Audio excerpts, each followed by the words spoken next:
네, 오늘 주시는 말씀은 사사기 6장 1절부터 24절까지의 말씀입니다. 말씀이 좀 긴데요. 천천히 읽도록 하겠습니다. 구약 369면에 있습니다. 6장 1절부터 24절까지 저와 여러분이 교독하시겠습니다.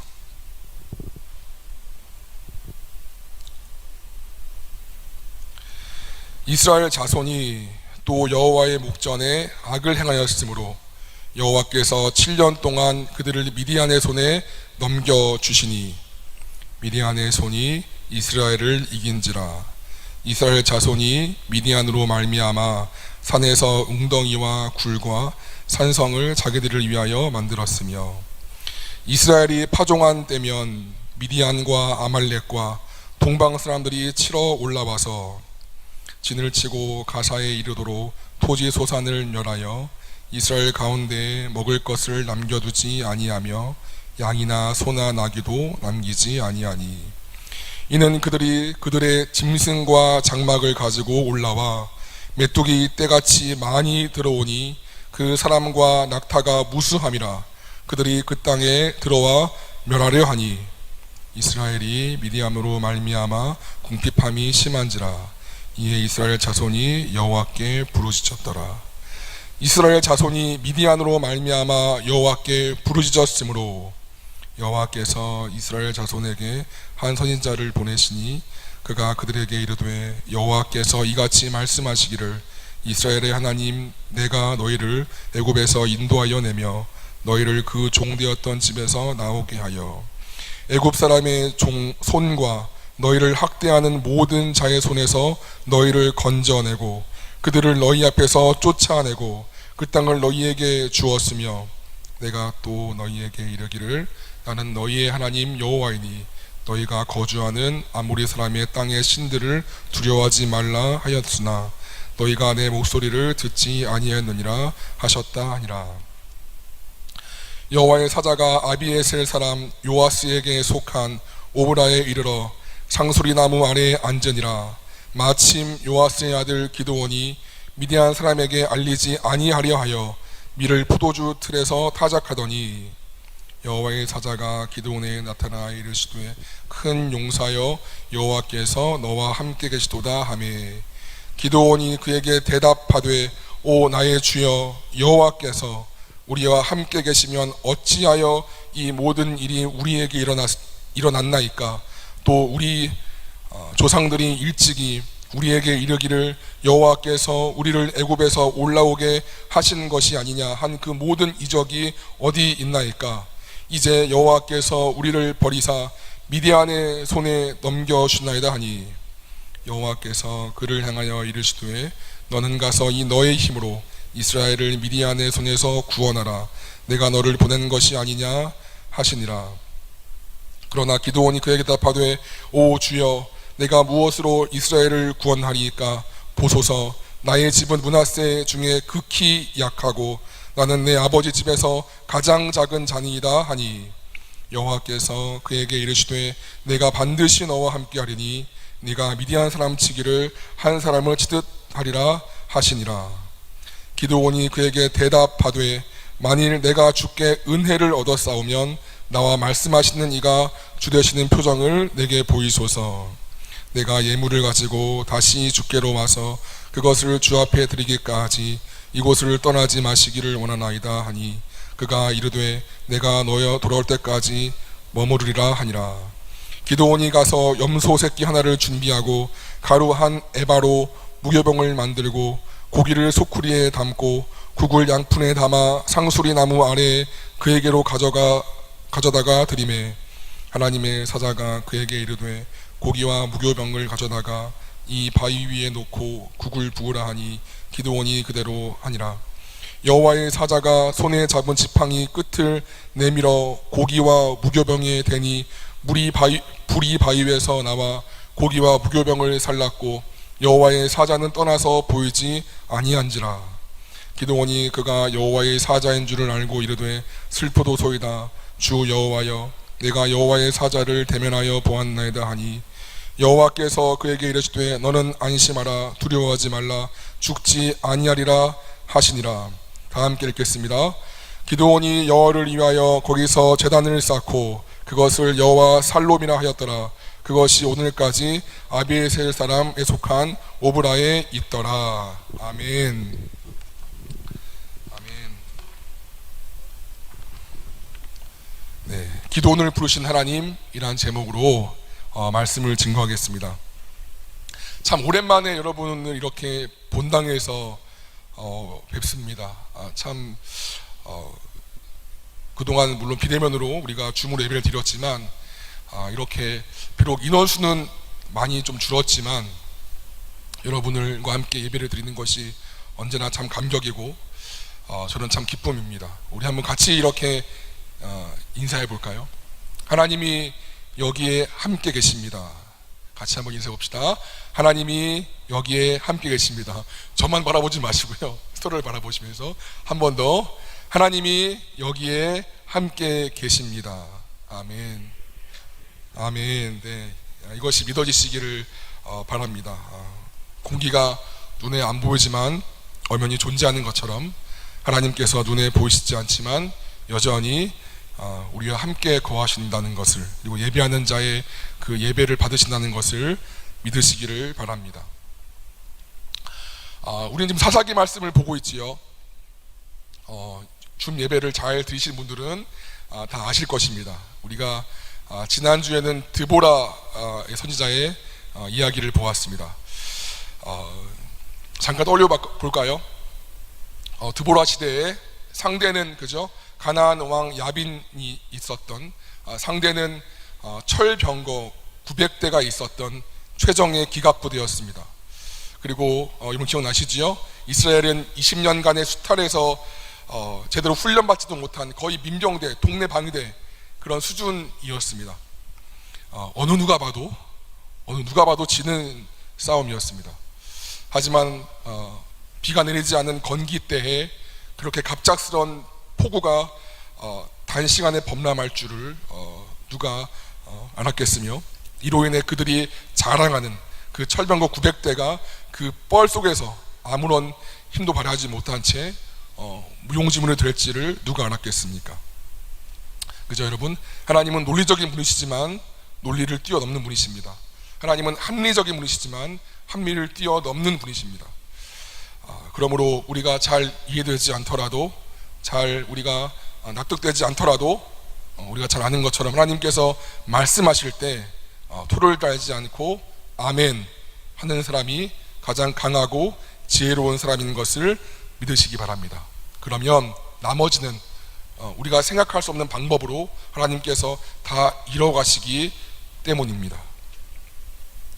드보라의 순종으로 마침내 지긋지긋한 20년의 그런 긴 압제 속에서 벗어났습니다. 그리고 40년간의 긴 평안의 시간이 있었습니다. 하지만 우리가 지금 본문에서 보는 것처럼 1절에 나오지요. 이스라엘 자손이 또 여호와의 목전에 악을 행하였으므로. 여기서 본문에 보면 지금 또 여호와의 목전에 그냥 단순히 악이라고 되어 있지만 원문을 보면 또 여호와의 목전에 그 악을 행하였으므로.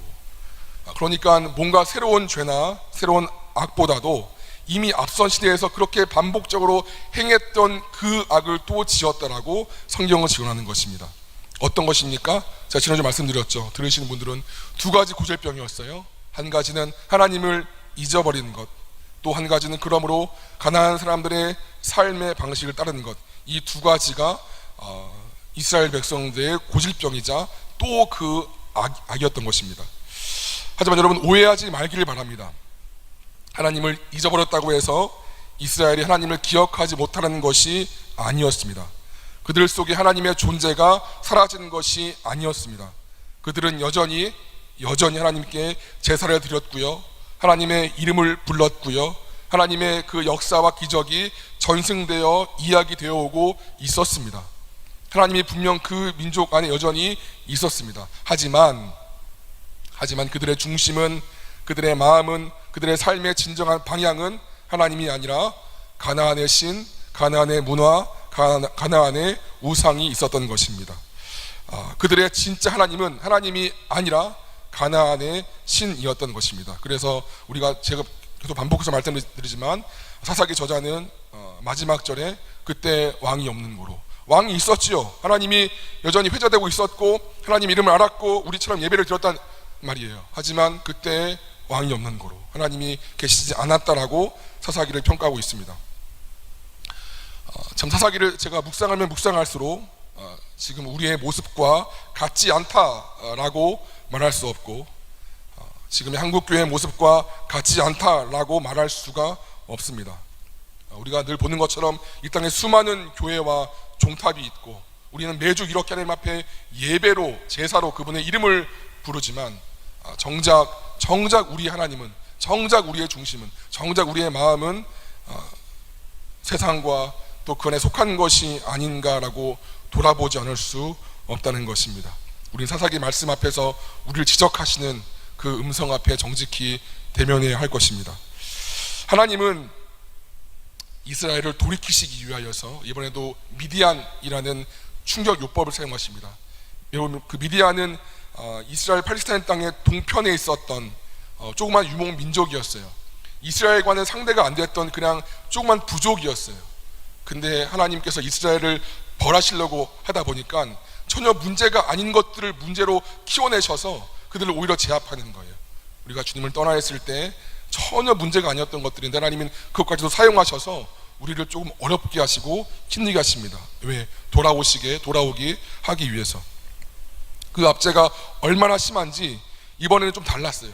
자기가 있는 집, 거주지에 있지도 못하고 산과 굴과 동굴로 피할 정도였어요. 그리고 모든 것을 다 마치 메뚜기 떼라고 했죠. 메뚜기 황충 때 있잖아요. 다 그때가 확 오면 들판에 모든 것이 다 갉아 먹어지는 것처럼 그렇게 한번 그들이 휙 쓸면 아무것도 남지 않는, 심지어 갓 파종해서 갓 나온 그 싹조차도 다 걷어가 버리는 것이었어요. 얼마나 괴로워요. 그리고 잠깐 왔다가 치고 빠지는 것이 아니라 아예 그 많은 짐승과 장막으로 같이 와서 그냥 눌러 앉아버리는 거예요. 얼마나 그 수탈이 심하고 심히 궁핍하겠어요. 그 삶이. 40년 전 평안이 있기 전에 가나안 왕 야빈에 의해서 20년간의 긴 압제가 있었고, 그렇죠? 그리고 거기에서 극적인 구출을 경험했으면 이제는 깨달을 법도 한데 여전히 깨닫지 못하고 또 이 고생을 하고 있다라는 것입니다. 여러분 중에서는 하나님 왜 이렇게 이스라엘을 또 괴롭히시나, 왜 냅두지 않으시나라는 분도 행여나 있을지 모르겠습니다. 하지만 이것은 하나님께서 그만큼 이스라엘을 붙잡고 있다는 증거입니다. 여러분, 사랑하면 포기할 수 없습니다. 사랑하지 않으니까 포기하는 거예요. 사랑하면 내가 아프더라도, 내가 아픈데 놓을 수가 없습니다. 왜? 사랑하니까. 솔로몬의 우리 판결 기억하지요? 한 여인은 그 아이를 갈라서라도 날 주십시오. 근데 진짜 엄마는 안 됩니다. 차라리 저 여인에게 주십시오. 사랑하면 그럴 수 없는 거예요. 하나님도 우리를 사랑하시니까 이렇게 못 놓는 거예요. 예수님께서 그래서 이 땅에 오셔서 우리를 대신해서 아프셨죠. 대신해서 죽으셨죠. 사랑하니까. 이것을 여러분 아는 사람은 이 예배가 지루하고 재미없고 이 주일이 흥미없고 그럴 수가 없다는 것입니다. 이 내 삶 속에서 계속해서 개입하시는 하나님의 그 사건을 맛보고 그로 인해 그 주님의 사랑을 맛본 사람은 이 주일에 이 텅텅 빈 예배당이라 할지라도 대충 예배를 드릴 수 없다는 것입니다. 이스라엘이 여러분 불판 중에 하나님께 부르짖으니 하나님께서 이번에도 또 구해주십니다. 그렇죠? 하지만 전과는 달리 우리 8절 볼까요? 한 선지자를 그냥 무명이에요. 무명의 한 하나님의 사람을 통해서 이번에는 그 문제의 원인, 그냥 구원하시고 땡, 그게 아니라 이번에는 왜 이 문제가 왔는지 이 문제의 원인을 말씀하십니다. 제가 이 8절과 9절에서 제가 동사만 말씀드릴게요. 8절에 내가 너희를 애굽에서 인도하여 내며 나오게 하며 건져내고 쫓아내고 땅을 너희에게 주었고 그래서 너희 하나님이 되었고 그래서 너희는 그 아모리 신들을 두려워하지 말라 하였는데 마지막 절 너희가 내 목소리를 듣지 아니했느니라. 이것이 오늘 이스라엘의 근본적인 문제였어요. 다른 누군가의 하나님이 아니었어요. 모압이나 에돔이 아니라 이스라엘 하나님이었어요. 태연자매 하나님, 하영자매 하나님, 동우형제 하나님이었어요. 하나님께서 우리에게 생명을 주셨고, 그렇죠? 우리를 이렇게 건강하게 사지 멀쩡하게 붙들고 계시고, 여전히 모든 필요들을 채우시고, 내 사랑하는 가족들도 주셨고, 내 삶을 여기까지 인도하셨고, 그 모든 필요를 채우시는데, 그래서 하나님이 우리의 하나님이 되어 주시는데, 우리는 지금 누구를 신경 쓰고 있습니까? 하나님의 음성을 듣고 있습니까? 다른 신들을 두려워하지 말라 했는데 나를 향해 모든 것들을 채우신 하나님의 음성을 듣지 않고 누구를 바라보고 있습니까? 하나님께서 지금 이 죄악으로 이스라엘에 말씀하시는 것입니다. 이스라엘 말씀은 이렇게 이야기합니다. 우리 다 같이 읽겠습니다. 시작. 너희는 귀를 기울이고 내게로 나와 들으라. 그리하면 너희의 영혼이 살리라. 내가 너희를 위하여 영원한 언약을 맺으리니 허락한 확실한 은혜이니라. 한 번 더 읽겠습니다. 너희는 귀를 기울이고 내게로 나와 들으라. 그러면 너희의 영혼이 살리라. 내가 너희를 위하여 영원한 언약을 맺으리니 곧 다윗에게 허락한 확실한 은혜니라. 아멘. 여러분, 우리의 진짜 문제는, 내가 당면한 진짜 문제는 돈 문제, 물질 문제, 직장 문제, 진로 문제, 여자친구 남자친구 문제, 연애 문제, 그런 것들이 아닌 것이고, 진짜 문제는 주님의 음성인 것입니다. 그것이 진짜 우리의 문제라는 거예요. 요한복음에서는 우리가 지난번에 다 같이 한번 그 요한복음 책을 전체 다 봤지만 이렇게 말씀하세요. 내 양은 내 음성을 들으며 내 양은 내 음성을 들으며 나는 그들을 알며 그들은 나를 따른다. 내 양은 내 음성을 듣는다는 거예요. 그리고 나도 그들을 알고 그들도 나를 안다는 거예요. 하지만 우리는 지금 여러분 듣고 있으세요? 듣고 있습니까? 듣지 못하니까 자꾸만 하나님께서 원하시지 않는 다른 길과 다른 판단과 다른 생각으로 그분과 자꾸만 어긋나는 다른 길로 가고 있는 것이 우리의 모습이라는 것입니다.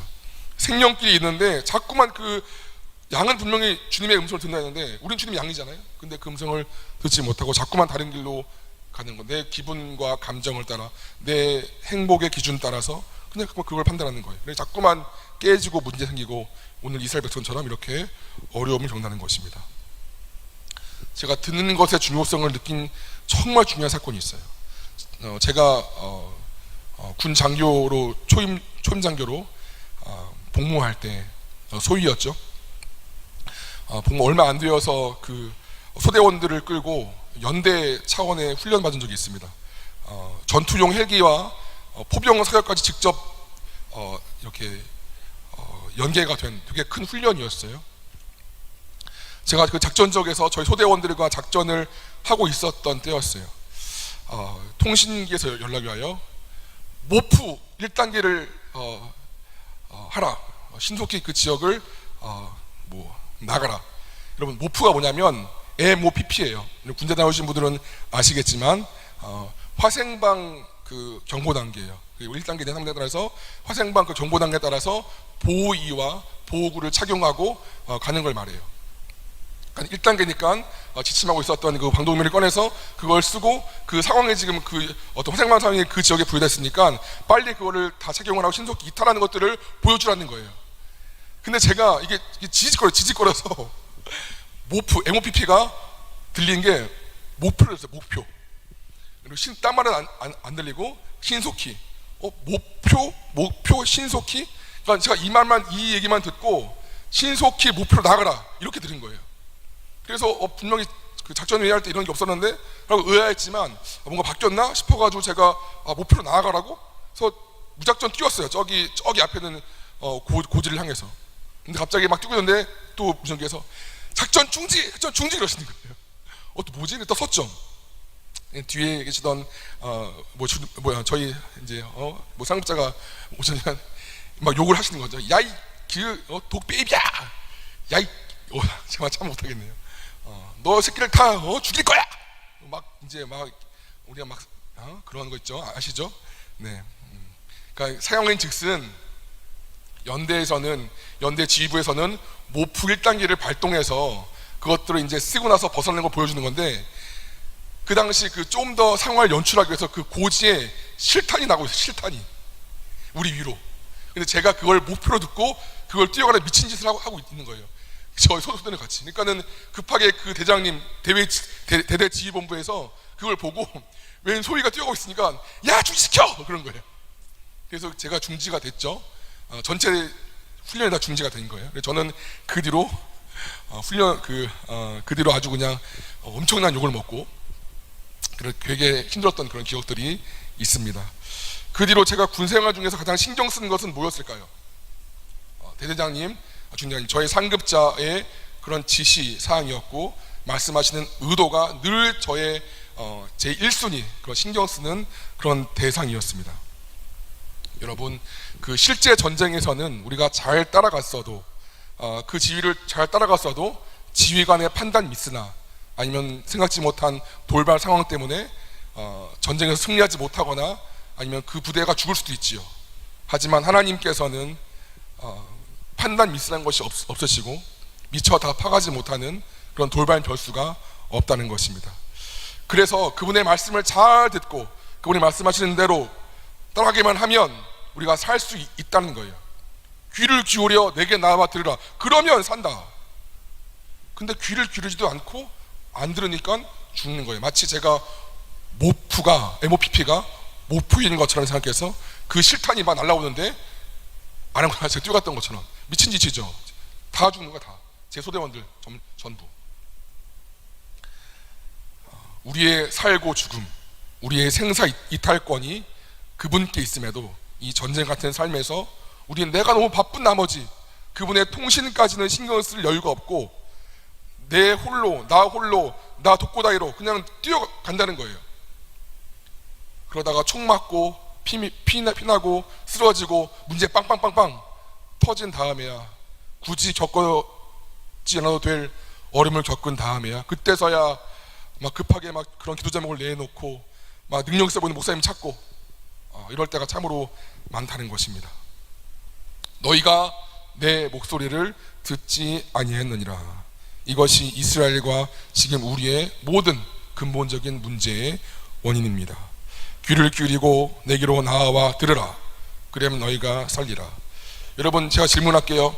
제 지난주 넥타이가 색깔이 어떤 건지 기억하시는 분?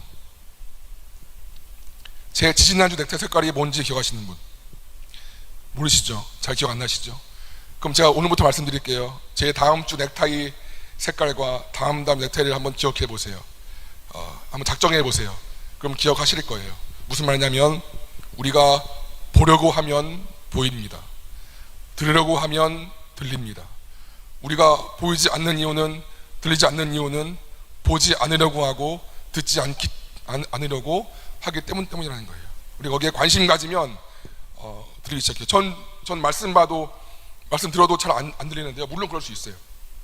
하지만 우리가 귀를 기울이면, 그냥 가만히 걷는데 여러분 들리잖아요. 제가 말씀 준비할 때 그냥 말씀 피면 어떤 것들이 나오나요? 그렇지 않아요. 저는 뭐 신학을 공부했고 조금 더 신학 연수했으니까 말씀 보면 말씀이 설교문이 이렇게 나오나요? 그렇지 않아요. 연구하고 기도하고 찾아보고 귀를 기울이고 그 말씀을 캐는 거예요. 그래서 그 말씀을 캐면 말씀의 보화가 이렇게 나온다고요. 마찬가지로 말씀 듣는 것도 그냥 지나가다 보고 이 말씀 들으면 그 말씀 들리나, 그렇지 않아요. 귀를 기울이면 이익이 없다는 거예요. 귀를 기울이면. 여러분, 귀를 기울이는 수고를 여러분들 다 모두 다 했으면 좋겠습니다.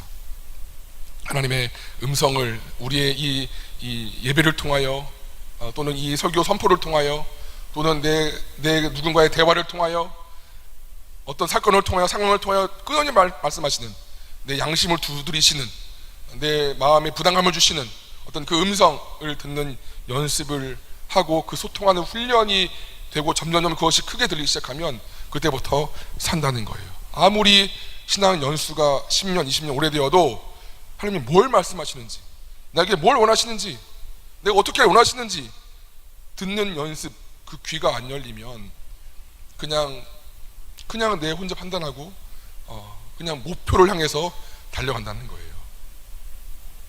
여러분, 그 신학시대 때 사두개인, 성전 종사자들이 가장 하나님과 가까웠죠. 바리새인, 말씀 전문가들이 가장 하나님 말씀과 가까웠죠. 하지만 그들은 예수님의 욕먹는 1순위였어요. 왜요? 맨날 교회 살았고 맨날 말씀을 외웠던 그들인데 왜요? 왜? 그들은 하나님의 음성을 듣지 않았으니까.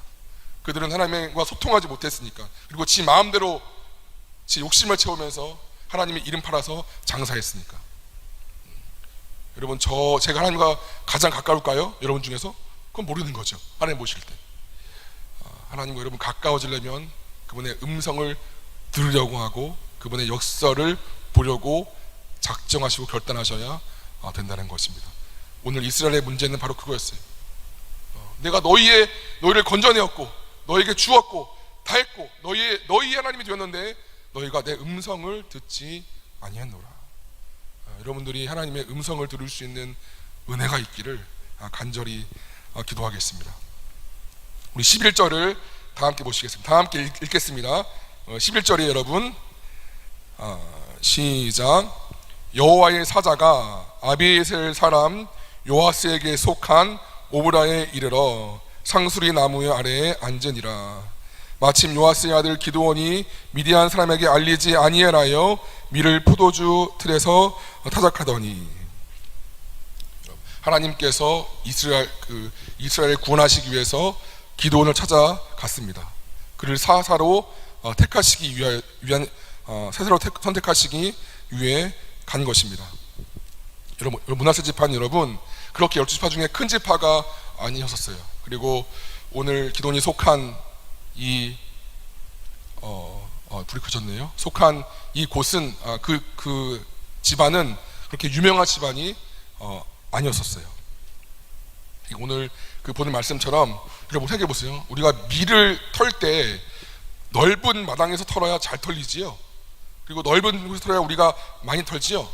근데 미디안 사람에게 들킬까 봐서 그것이 겁나서 자기 집안에 포도주 틀 안에 들어가서 이렇게 조금씩 하는 그의 모습을 보인다는 거예요. 그만큼 소심하고 겁도 많고 내성적인 그의 모습을 볼 수 있습니다. 의아하죠, 여러분? 여러분, 한 민족을 건지려는 사람이라면 뭔가 산골로 들어가서 우리가 의병을 만나거나, 그렇죠? 민족의 장래를 고민하면서 어떤 돌을 튼다거나 이런 정도의 수준은 돼야 될 것 같은데, 그게 무서워서 자기 집 포도주 틀에 숨어서 이러고 이렇게 키질하는 사람을 하나님께서 사사로 택하시기 위해서 왔다는 거예요. 왜 굳이? 왜 그는 뭐가 달랐기에 하나님은 그런 내성적 소심남 그에게 갔을까요? 하나님은 그에게 그래서 뭘 받길래 굳이 그런 자를 찾아갔을까요?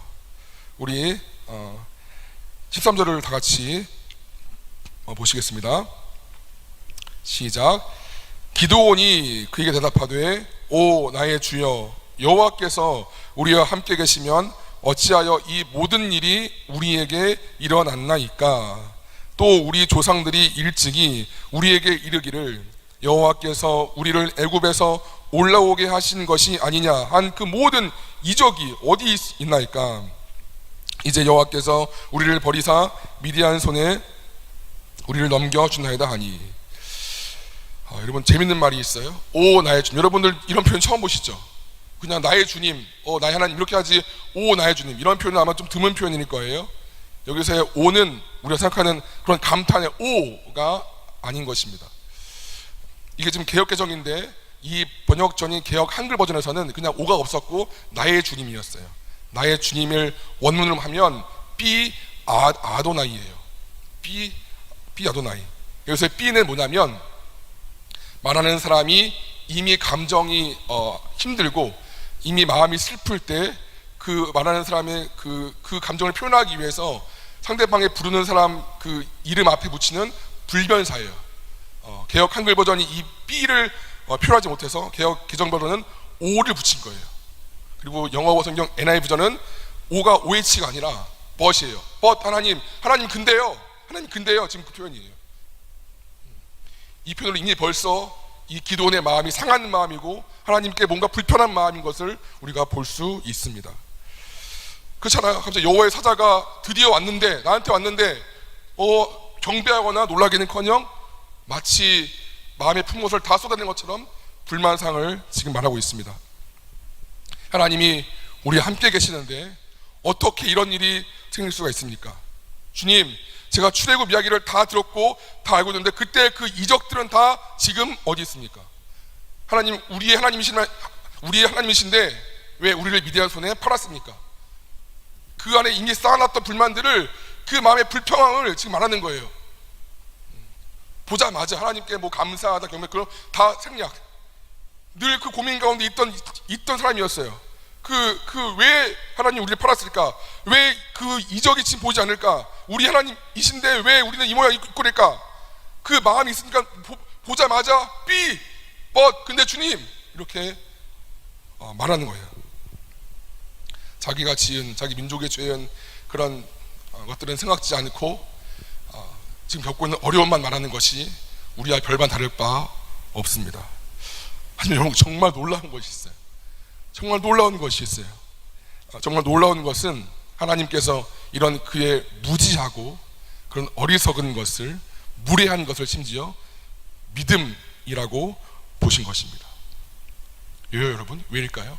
왜 이런 불평과 무례함과 무지함에 대해서 믿음이라고 그를 보았을까요?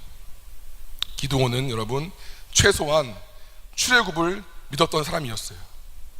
최소한 하나님의 기적을 믿었던 사람이었어요. 하나님께서 이스라엘 하나님이신 것을 믿었던 사람이었어요. 믿으니까, 내가 믿고 있는데 그게 안 되니까 속상한 거예요. 제발 이해되세요? 여러분, 불만을 쏟는다는 건 내가 진짜 이걸 믿어, 하나님이 나의 하나님이시고 이 이적도 믿고 나의 구원됨을 믿는데 내 삶을 보니까 어렵고 힘들고 다 안 되는 거야. 그러니까 너무 속상한 거예요. 짜증나는 거예요. 바꿔 말하면 최소한 하나님에 대하여, 하나님의 역사에 대하여 믿음이 있었던 사람이었습니다. 진짜 어떻게 우리 보면 참 믿음 같지도 않았던, 하나님 나를 사랑한다면서요, 하나님 나를 나의 주님이 된다면서요 라고 말하면서 이 성전에서 눈물로 불평으로 기도할 수 있는 사람은 믿음이 있는 사람만 그렇게 할 수 있다는 것입니다. 말씀은 이렇게 말합니다. 다 같이 읽을까요? 네, 말씀 보여주세요. 시작. 진실로 너희에게 이르노니 만일 너희에게 믿음이 겨자씨 한 알만큼만 있어도 이 산을 명하여 여기서 저기로 옮겨지라 하면 옮겨질 것이요 또 너희가 못할 것이 없으리라.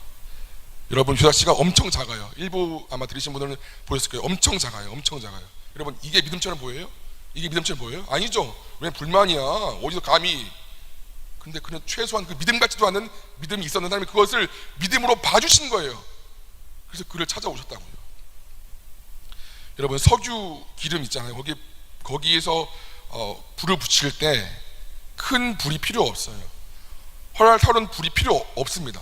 그냥 성냥개비에 흔들리는 작은 불꽃 하나만 있어도 그 불의 성질을 유지한 채 그 기름이나 석유에 닿으면 불이 확 번지지요. 그럼 무한대에 만을 곱해봅시다. 그래도 무한대예요. 무한대에 1000 곱해도 무한대지요. 무한대에 100 곱해도 10 곱해도 다 무한대예요. 무한대 곱하기 0.1은 무한대죠. 0.001은 무한대죠. 0.00001도 무한대예요. 뭘 곱해도. 근데 무한대가 0이 되는 순간이 있어요. 뭐예요? 0을 곱해버리면 무한대가 2가 있지만 0인 거예요. 하나님 우리 가운데 작은 믿음이 있으면 역사할 수 있어요. 그 무한대신 주님이. 근데 그 무한대신 주님이 역사하지 못할 때가 있는데 우리 믿음이 없을 때예요. 아예 없으면, 아예 안 믿어버리면 역사할 수가 없는 거예요. 여러분 가운데 작은 믿음이 있기를 원합니다. 하나님 우리 볼 때는 믿음 같지도 않은 그 믿음이라 할지라도 하나님은 그 작은 믿음을 사용하셔서 당신의 무한대의 능력을 우리 가운데 보이실 줄로 믿습니다. 예수님도 이 땅 가운데 왔을 때 자기 고향에 가셨을 때 자기 친족과 자기 고향 사람들한테 이적을 베풀 수 없다 그랬어요. 근데 그걸 제가 영어로 보니까 didn't가 아니라 couldn't예요. 무슨 말이에요? 하지 않는 게 아니라 예수님도 couldn't, can't잖아요. 할 수 없는 거예요. 왜? 믿지 않기 때문에. 예수님 능력이 없다기보다도 그 믿음 없음으로 그 역사가 나갈 수가 없다는 거예요. 근데 오늘을 기드온은 이런 정말 믿음 같지도 않은 작은 믿음도 하나님 믿음으로 인정해 주셔서 오늘 다가와 주신 것입니다. 이런 작은 믿음이라 할지라도 우리 가운데 있기를 간절히 소원합니다.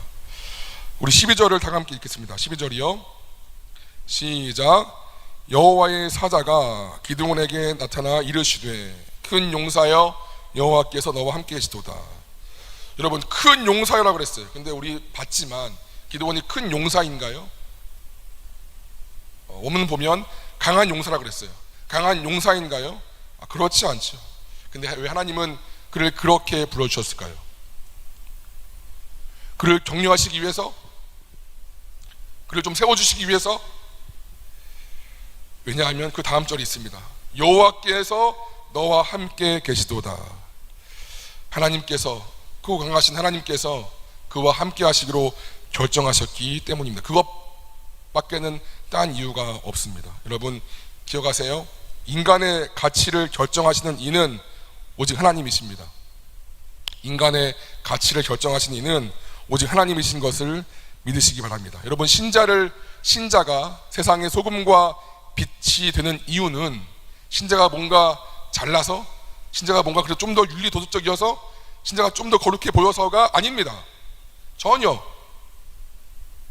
한 가지 이유, 신자 안에 빛이고 소금 되신 예수님께서 거하시기 때문에 신자가 세상의 소금이고 빛이라는 거예요. 여러분 보십시오. 요셉이 그 죄수로 팔려갔잖아요. 노예로. 정말 그의 힘을, 어떠한 그의 힘으로도 빠져나올 수 없었어요.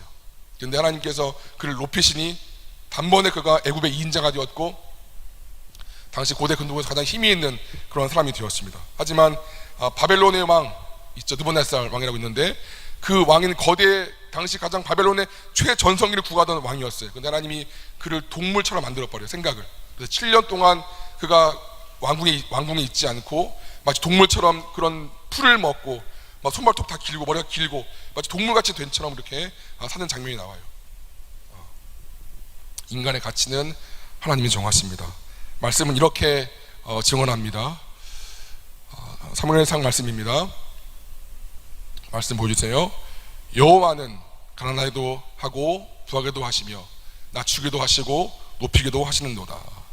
가난한 자들의 진토에서 일으키시며 빈궁한 자를 거름더미에서 올리사 귀족들과 함께 앉게 하시며 영광의 자리를 차지하게 하시는도다.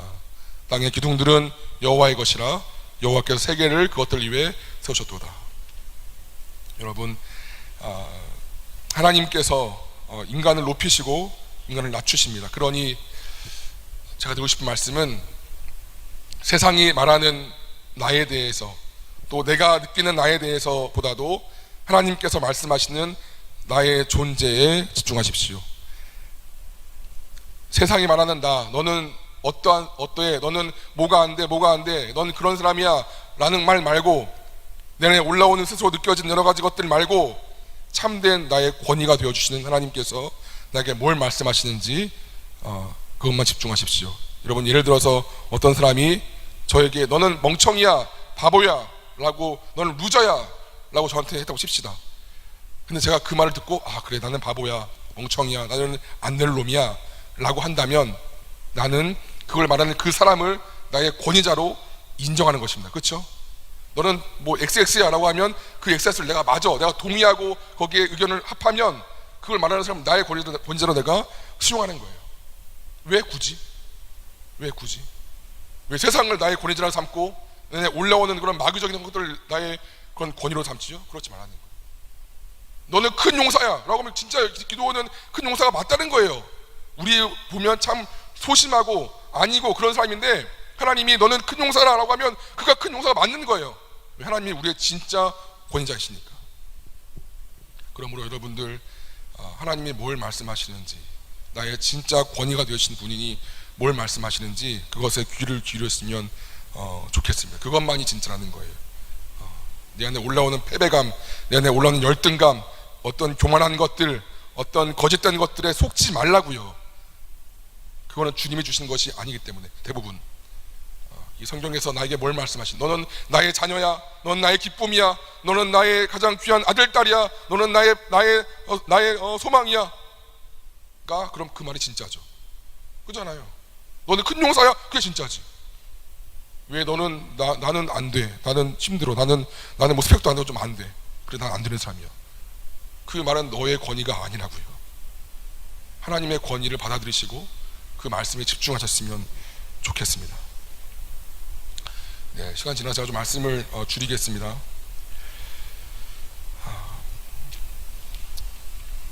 여러분 잠깐 7장 보면 제가 다 읽진 않겠어요? 근데 미디안의 병사가 한 꿈을 꾸어요. 그리고 하나님께서 이 싸움에서 승리를 확신해 주시기 위하여서 그 병사의 꿈을 듣게 하세요.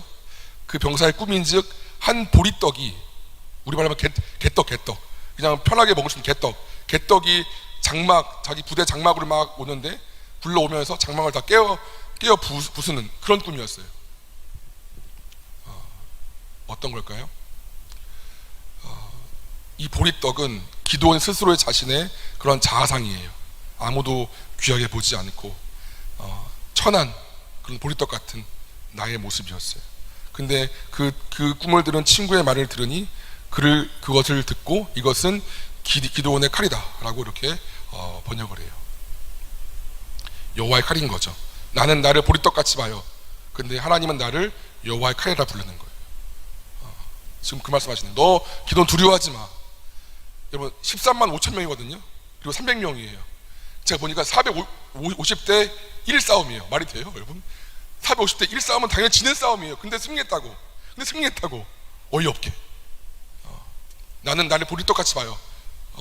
그렇게 좀 그냥 물르고 그냥 두단 보리떡. 근데 하나님은 나를 칼로 본대요. 가장 예리하고 날카로운. 이 꿈을 듣고 기드온이 확신함 가운데 나가서 이 다음날 싸움에 승리합니다.